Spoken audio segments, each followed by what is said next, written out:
Okay, everybody, tonight, let me get my camera out of the way here, or my monitor, so I can see what we're doing here.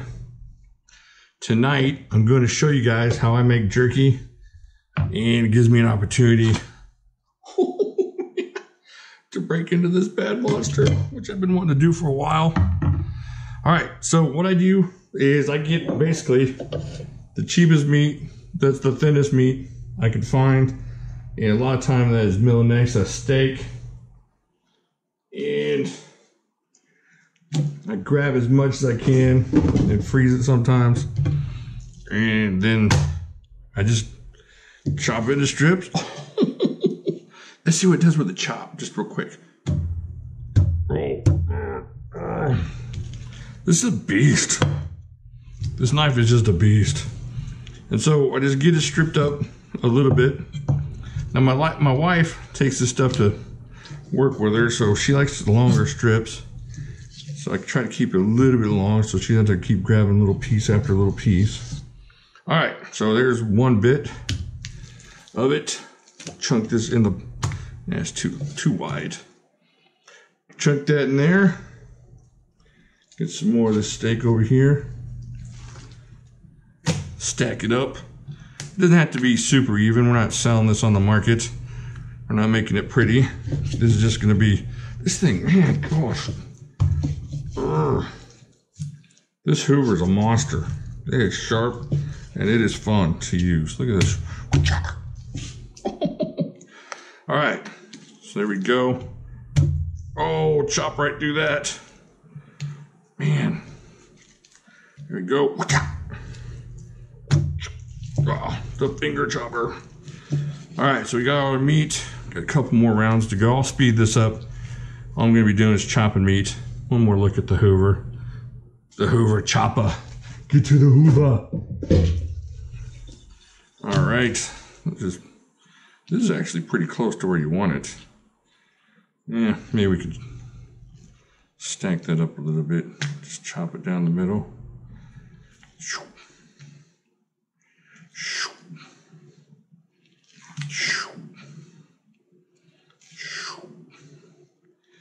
All right, we'll just chop this long ways. And we're good to go. And let's chuck it down the middle. This will be easier to put on the dehydrator. All right. I don't know why I'm talking. I don't know if I've sped this up or not. Okay, so we got one more stack of meat here for the folks that are counting at home. Right.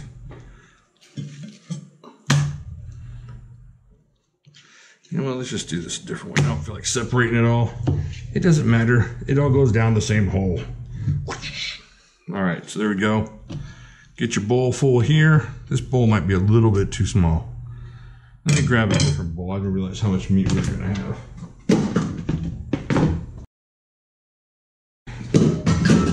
Now, all you're gonna do is, we got a big bowl like this, and this is my recipe, not my recipe, but this is the way I make it. There's different flavors, of course, you can make, and everybody has their own preferences.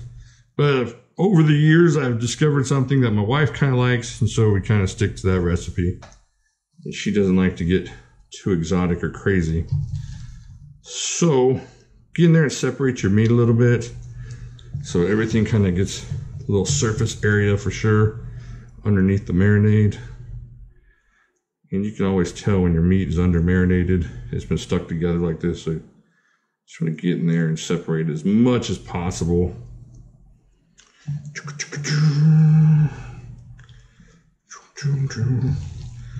All right, let's get in here. Get it separated. There we go. All right, now what you want to do is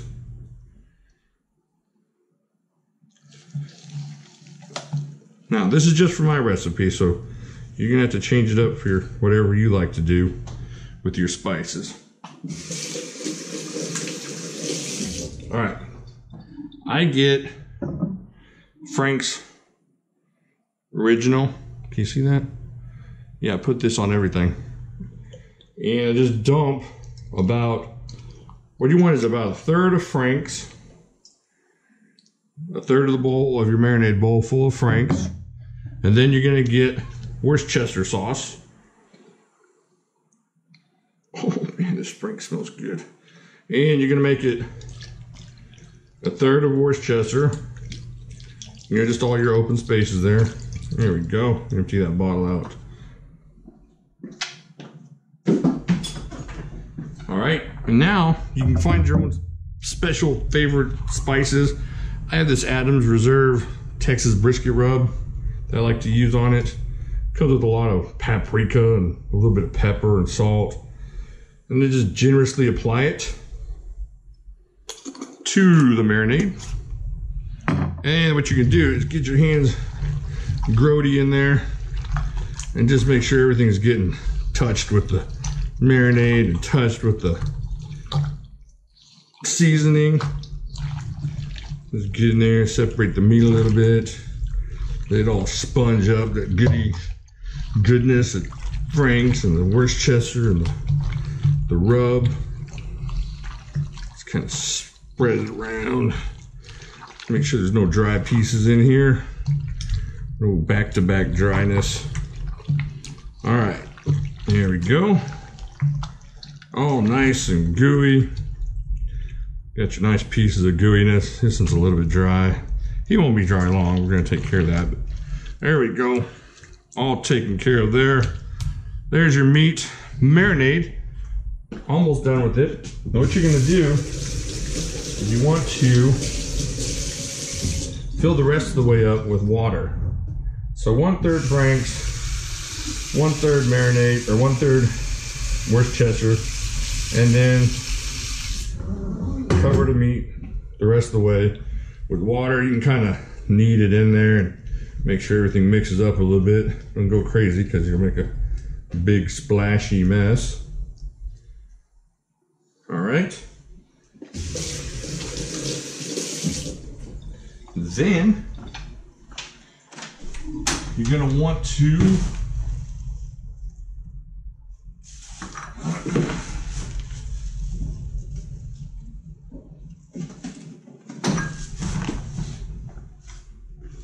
get your aluminum foil out.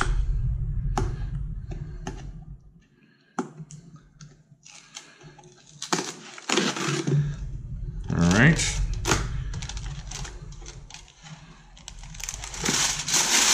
And just kind of tighten it down.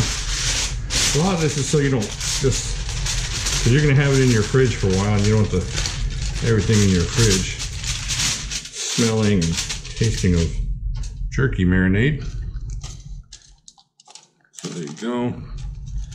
Get that going.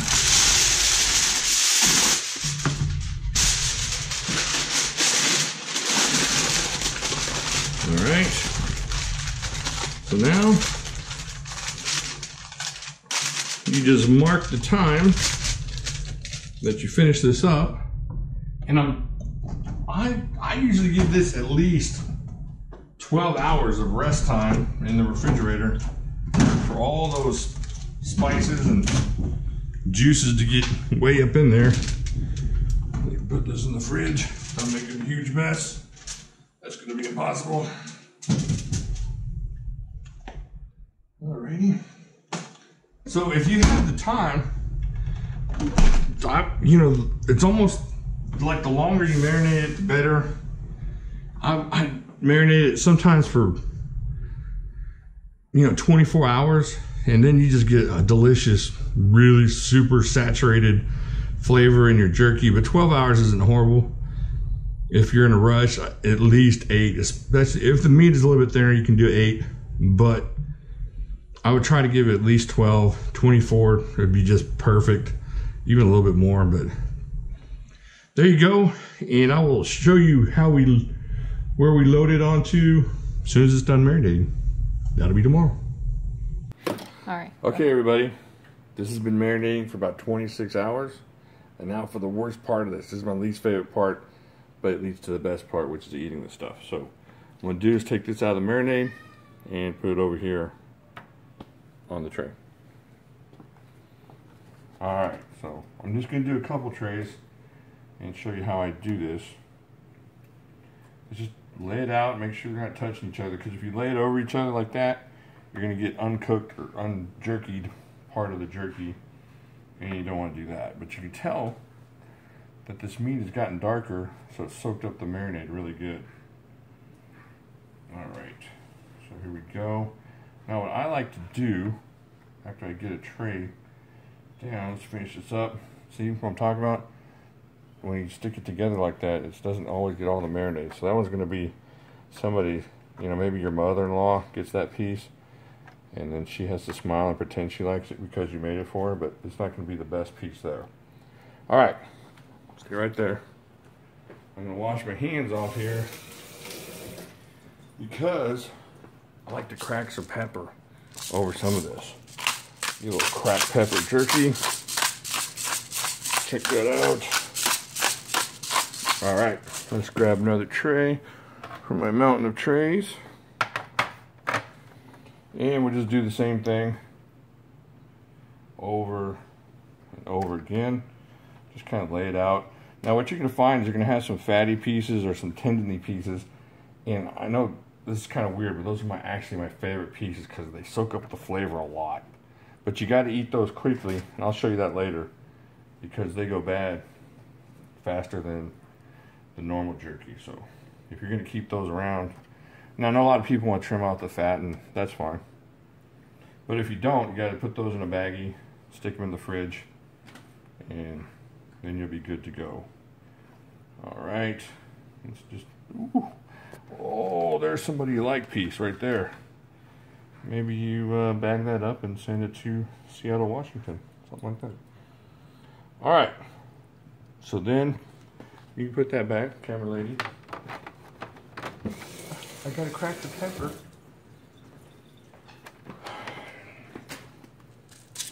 All right, so we're gonna crack some pepper on this. Now wait till the top, because my wife doesn't always like to crack pepper, and I do most of this for her, or a lot of this for her. And so if you crack the pepper at the top, you know, you're going to get pepper kernels falling through the cracks here, so you just wait. Alright, I'm going to do the rest of this and I'll come back when it's finished. Alright, so we got all the jerky stacked onto the trays. We got 1, 2, 3, 4, 5, 6, 7, 8, 9, 10, 11, 12, 13 trays of jerky, well 12 and a half. And this will be done probably about 7 or 8 hours. So what we're going to do is stick the lid on here. Get you a little Nesco. These are cheap if you like homemade jerky. They're really good. We're going to put it on 155 and let that go for about 8 hours. I'll probably be snacking on it about 6 on the thinner pieces. I'm not lying. I'm not going to lie to you. And I'll show you some finished product when we get done here. I'll talk to you in a little bit.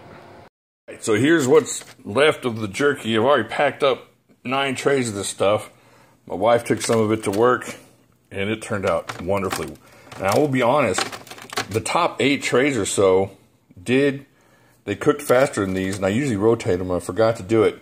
So if you're not going to rotate your trays, if you're stacked that high, you might run into where you got to run the bottom trays a little bit longer. I ran them a couple hours longer, and holy heck, it's so good. So that's it. Super easy to make jerky. Just get you a little $45 dehydrator, and man, this stuff is really, really good. I sold some to some friends of my wives at work and gave some to my parents and sending some off to you because I promised. And if y'all are interested in, you know, maybe I'll just send some jerky out in Piff if you promise not to sue me if you don't like it. Alright, that's it. I'll talk to y'all later.